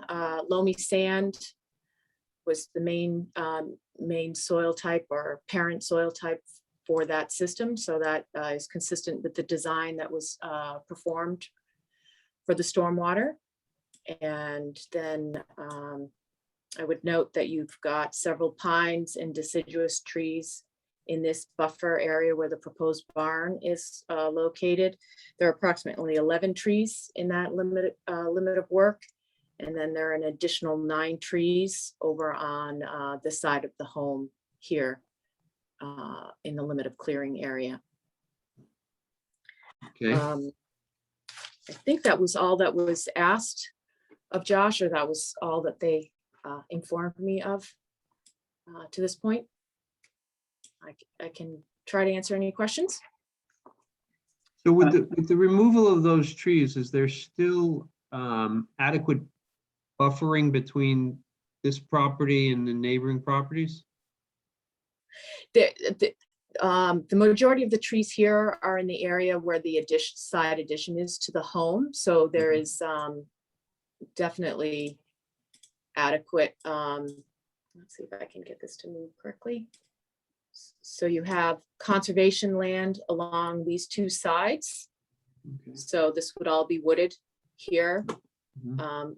The existing tree line is following my hand here. Yep. So that is already open. So there is that clearing portion here. Mhm. And then you would be clearing in the vicinity here where the barn is being proposed. Again, it is surrounded on all three sides by common open space. So if I scroll down, I believe the property itself is shaped, has a unique shape to it, and is at the end of the street. Mhm. So we're not clearing anything near the adjacent abutter. Is there opportunity at all to plant some new trees in areas which are not currently treed?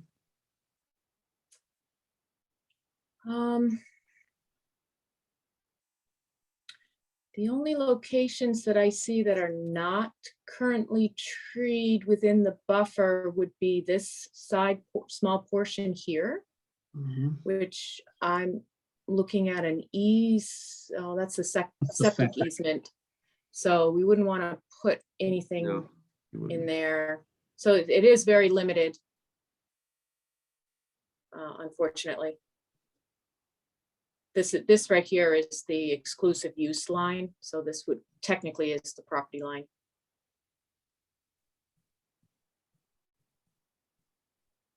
Deb, could you talk about the test pit there as for looks like, just describe how far you went down, what you saw, and looks like you get Sure. down to a suitable distance there? Yes, so Dana Altabello, who's a licensed soil evaluator, performed the test pit just the other day on the 19th. And it looks like he went down 108 inches. It's a little late for me to do math. Yeah, 9 feet. 9 feet. 9 feet. So That's typically a- we'd like to try to get down 10, but 9 is good too.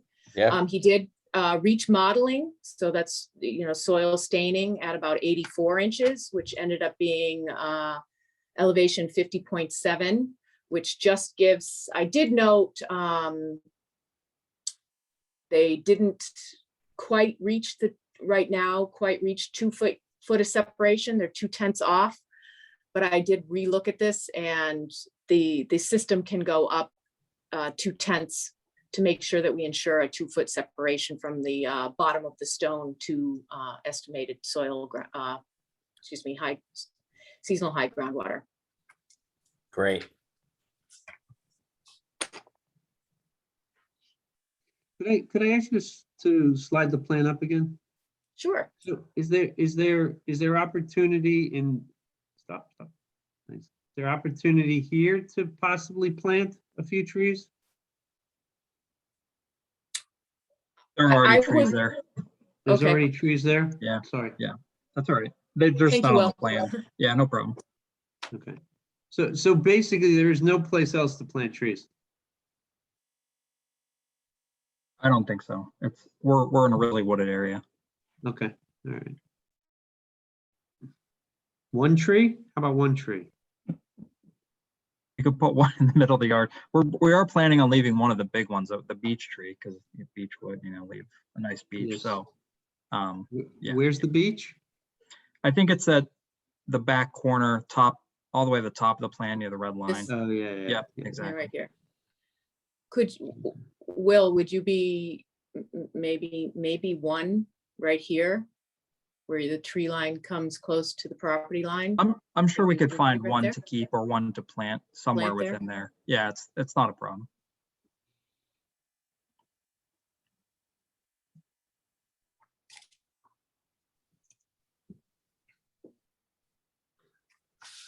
Anyone else have questions, concerns? No Mhm. comment. No comment? I'll entertain a motion. Jay Pimpari will make a motion to issue a variance for are we actually, is there work in the 50? No. There's not. Okay, no work in the 50. Okay, so we don't need a variance. I'll go right to the order of conditions. Jay Pimpari make a motion to issue an order of conditions for the project at 125 Doan Street. Do I hear a second? Tom Very Bell, good. Second. Having heard a motion, the second to issue an order of conditions for NOI 21-29 at 125 Doan Street. Oh. Can we add that Oh. special order? Jay, I'm Yeah, sorry. we have, it's up to you. We haven't voted on it, so if you want to throw your tree in there. I would like for the number of trees being removed. I realize there's very limited space, but I want one new tree put on the property. I will revise, I will make a motion to issue an order of conditions for the project at 125 Doan Street with one additional tree be planted on the property. I suppose they'll ask for a revised plan within 7 business days. No, we don't, we don't You need. don't- Well, you gotta know whether, Sure, as long as one extra tree is planted and that's part of the order of conditions, that's fine. one additional tree will be planted as part of the order. It looks like perfect timing here, Will. A tree will be planted that meets the Conservation Commission agent's approval. A re-second on that? Tom Bell, second. Having heard a motion and second to issue an order of condition for the NOI 21-29 for 125 Doan Street, we'll take a roll call vote. Was not voting, abstain. Tom Bell, Tom Bell, aye. Kathy Berrigan, Kathy Berrigan, aye. Trish Grady, Trish Grady, aye. Jay Pampari, Dave Pampari, aye. Chris McFarland, aye. That vote passes 5-0-1. Thank you very much. Have Thanks, a nice Deb, for evening. jumping in. much. You're very welcome. Have a nice evening. Thank Too. you. Okay, our next hearing, which is NOI 21-26 for 12 Hobart Lane, has been continued by request of the owner till November the 4th, 2021. Charlotte, do you have any outstanding orders of condition or anything that need to be addressed? Yes, there are 2 that I am planning to issue by next Thursday, which is the deadline. One for the 37 Parker Avenue Bulkhead project and the other one for 609 Jerusalem Road.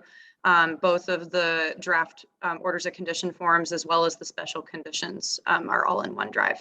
I've received, a couple edits from Jay, and I'm not sure if anybody else had any other edits to the I haven't documents. had a chance to look at it. I'll look at it. What, 37 Parker, what's the other one?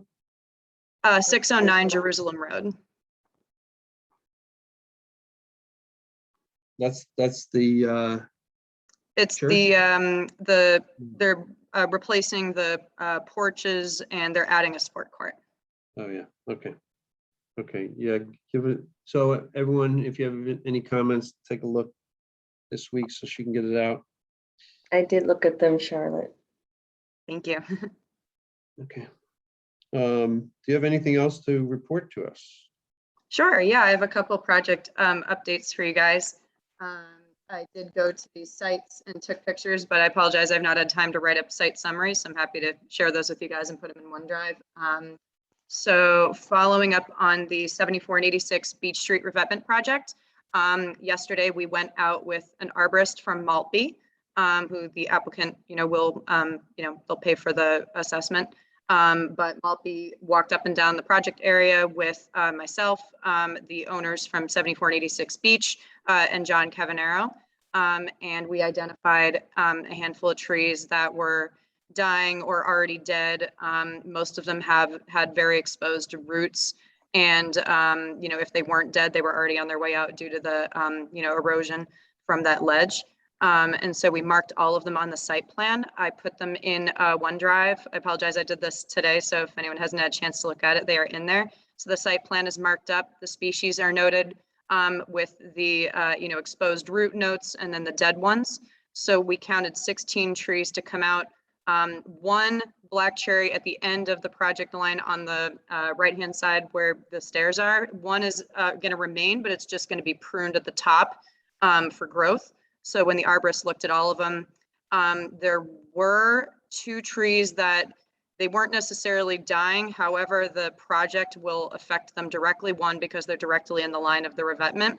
And then the other one is tied directly to a dead tree. So I'm happy to point those out on the site plan, but the arborist said that those trees will not survive and will need to be taken down. So the arborist marked each and every one of them. We walked up and down the site, and every time the arborist said, yes, this tree is dead, we marked it with a pink flag. And I took photos of all of those, but all of you guys are welcome to go out and look at it if you like. So we do have the revised site plan that we will be going by strictly at the recommendation of the arborist. And then, does anyone have any questions about that? I had two other updates. Nope. No? Thank you. Okay. Okay. And then I sent this out to everybody, but just wanted to note that, you know, based off of the 589 and 595 Jerusalem Road report that we received, there was a conflict of interest. And so we requested a third-party report, and I confirmed with the applicant that they are working on that. I forget the name of the company because she just told me today, but that report will be given to us. So I will keep you guys posted on that. And they plan to bring it forth to a future meeting. So they'll keep us aware of that. I was at the site today. I looked at the status of the plantings along, the edge to the resource area, and they all look like they're in good condition. They're all native species. I met with the applicant and Todd, who has been on the site actively monitoring the planting and the health of the trees and the growing. And so they all look like they're in very good condition. So that was another good update that was nice to see from a restoration order conditions. And then last but not least, we received a letter from Adam Brodsky, a lawyer, about the 87 and 124 Elm Street project. This was the park. So there were some comments regarding the Chapter 91 license that was issued. So they made some minor changes to the site plans. And I put those documents all in OneDrive for you guys. If you would like to look at them, let me know if you have any questions. Basically, they notified building, planning, and myself about the changes. Mass DEP wanted some minor changes to taking away some benches and some middle parts of the walkway. I confirmed with the lawyer, that Adam Brodsky, that all of the walkways are ADA compliant. They're about 20 feet wide. So even though they took out one of the middle sections at the request of Mass DEP, everything else is compliant with handicap accessibility. And so those minor changes were noted by me and documented, and we just issued a response, and my letter response is in OneDrive if you guys would like to see. John Hallen, I think he's also on the call, also issued a similar letter documenting his acknowledgement of the changes. Have they received the full Chapter 91 now, or that's just comments? I believe so, yes, but I will double check and confirm, and I can share that with you guys. But those were the minor conditions that they wanted for the Chapter 91 license to the plan. So Charlotte, I know that I've already said this to you, but I want the rest of the commissioners to know that in the future, it would be nice if all commissioners looked at or had an opportunity during the comment period, which is what was just passed, to review the comments by DEP and to make comments. I mean, I think that's certainly something that people here should do. I think that everyone has worked hard to get the project to the point where they could actually go for a Chapter 91, and then to have the state kind of make changes without us having an opportunity to comment. I think that's I just think it's something we need to do in the future. That's all. Absolutely. Yep. I'll let you guys know. It won't happen that much. It won't happen that much because there's only so much public waterfront that we're going to be dealing with. But pretty much, very limited there. there'll be a few. Yeah. Oh, it was a few. I had a couple other minor updates, which I'm happy to share, but those were my big three for now. Did anyone have any questions about those three? No? Okay. Some other random updates. So Margin Street, the 49 Margin Street, they're raising the garages. That has started. I've received some comments and reports from the harbor master, just to make sure that everything is in compliance. So I went to the site a couple times last week and made sure that the order conditions is being complied with. There was a small stockpile that was on the beach. And so I said that needs to come out because the approved site plan says that they need to be out of the 100-foot buffer. So they got rid of that, and I will go and confirm that in another site visit. There might be some upcoming changes to the site plan based off of what they see with the erosion of some of the walls that are surrounding the garage. So when I receive that, I will keep you guys posted on that to determine if those changes are minor or need to come back to us. And so there are a few other stormwater permits that I'm keeping an eye on. One of them that Kathy Berrigan and I are well aware of is Windy Hill. We looked at the ledge that was being removed this week, but based off of what John and I saw, you know, they did confirm that the ledge was not specifically issued by the planning board to stay. However, from a stormwater perspective, they do seem to be complying with permit. So I'll make sure that that stays intact. One thing that we are concerned about, which is technically outside the project area, is there are 5 deciduous trees that are on the neighbor's side, on the northerly side, where the ledge was dug into. And so even though the erosion barrier is after or before those trees, so he's not going past the erosion barrier, we're just worried that those trees long-term might be affected, especially since some of the minor roots are already partially exposed. So I notified the applicant about that, and we're gonna keep an eye on that. But I'm not sure what other options we have. So I'm happy to chat with any of you if you guys have any thoughts or concerns of how we can kind of work with that, but it is outside the project lines. And so we will just continue to monitor that situation. And then 98 Howard Gleason has started construction a couple weeks ago. So I've been keeping an eye on that, inspecting the erosion barriers, making sure that those are all in place. And I have a few other sites that I need to go to, but I will provide more updates at future meetings. Thank you very much, Charlotte. Thanks, Charlotte. I would just say that when we have issues from the onset of construction with any project, that's kind of a little bit of a sign to really pay even much more attention to the progress as it goes along. And that's so we don't get in, we get into trouble, but the applicants get into trouble. And then when we're forced to try and resolve the issue 6 months or a year down the line. So thanks for staying on top of these projects. Is it possible to either index the OneDrive somehow, or else have an ongoing projects folder that we can, like, a place for you to put site photos, Yeah. First of all, this week, just so you know, this week the search engine for the OneDrive is not working. You can't search for something.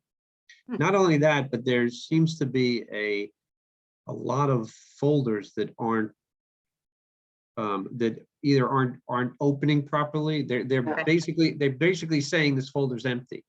I was just gonna say that it's to talk to Dan Is it about in because the Concom agent folder, or is it in other folders like meeting folders? No, I had the same issue, meeting folders. Tom and I were trying to dig up some stuff for Treats Pond, and you click on the application, you click on the date, it gets you all the way to the end, and it's actually there. Yeah, I've clicked on some of those old photos. It's not you, Charlotte, it's just the way the system is set up, and then you get all the way there and it says the folder is empty. Weird. Okay. Yeah, I was gonna say I've clicked on some older photo folders that I've tried to find, and try to drag them into my files to see like what the before and after pictures looked like. And yeah, I also get that result too. One thing that I have been actively uploading every time, and then I go back and I write the summary reports later, is I have a site visit upload folder. Right now it's just it's mine, but I'm happy to share that with all of you guys so that you guys can see the sites. There is a folder in the Concom agent folder right now that has the site inspection tracker, which I admit I will update that once a month. It's just been really busy right now, so I need to update all of that. I did update it recently, except for this week. But I am happy to share that file folder that I made, because what I do is I upload them to my folder and then I will drag them into the shared one. But if you guys would prefer to see the ones with just the photos in it without the site summary reports, I can do that. Or otherwise I will just write everything up. It's nice to have the summary. Yeah, I was gonna say it wouldn't be complete. You guys would be able to see the photos, just not the summary yet, because I have to go back and type those up. Right. But what I was saying is, if we could have kind of a complete folder, or maybe it just becomes part of your folder, that it's, so if we see something in a picture and we're like, oh, what didn't we approve something else on the plan, and you go to look for the plan, it'd be nice if it was right there, so everything was just a quick look.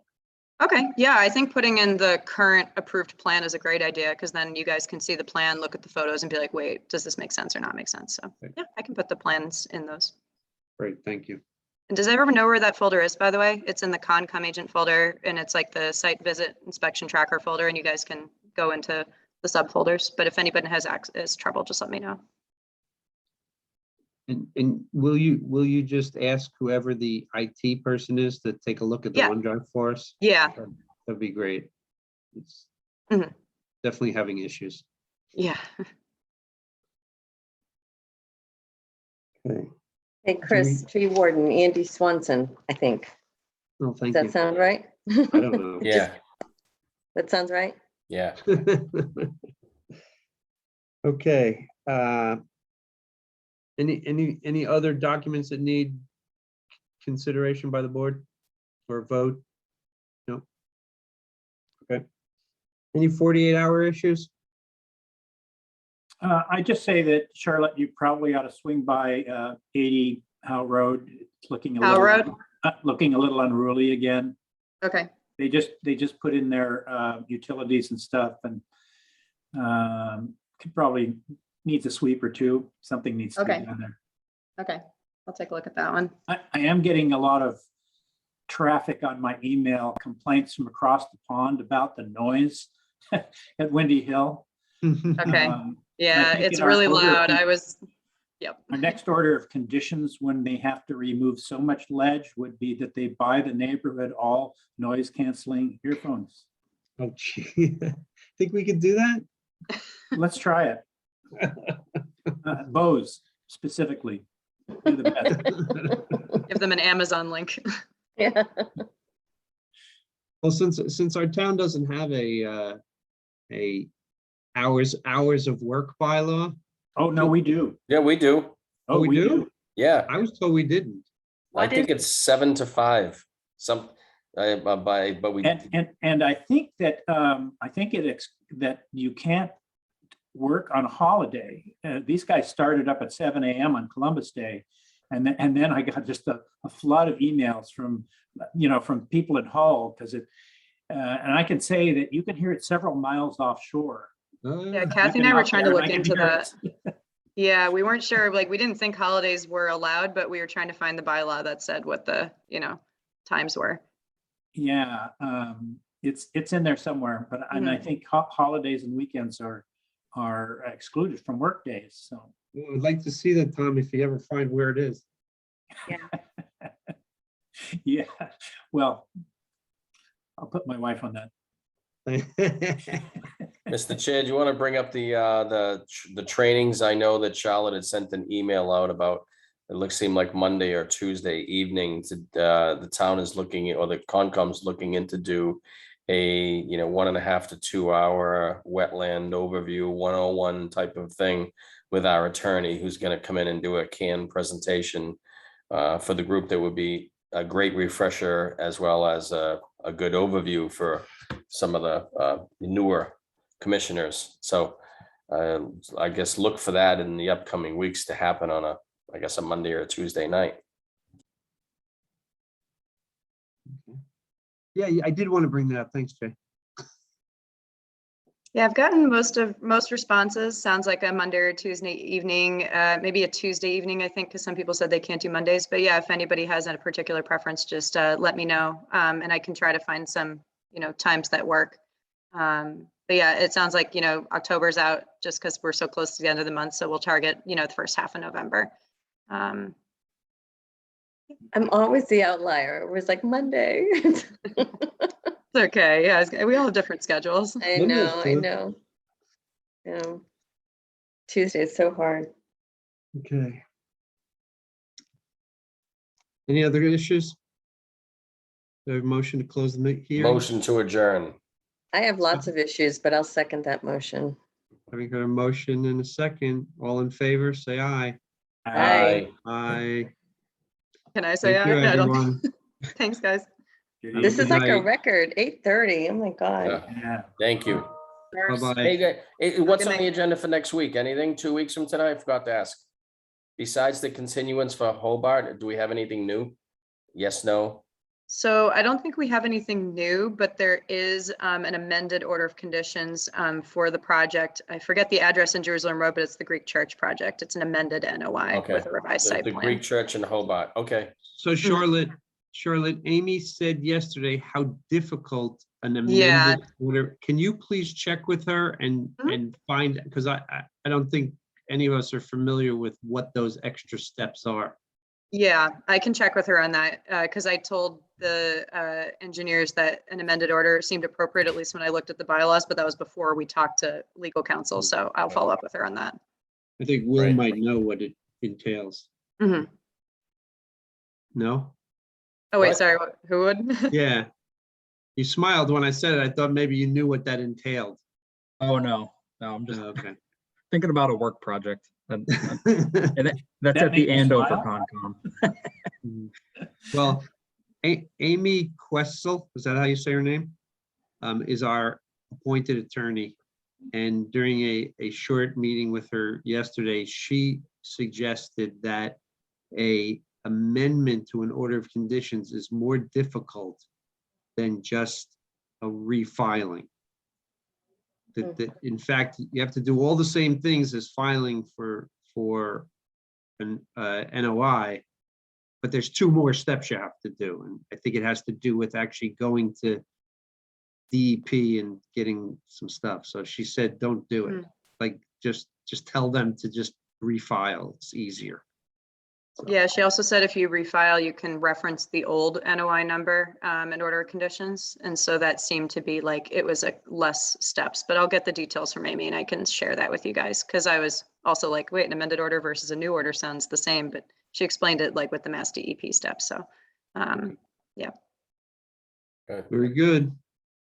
Motion to adjourn. You already did. Thank you. Did we vote? You already All right. did. I think we Have a all good night, are. everyone. Night. Good night, everybody. Good night, everyone. Right. Night.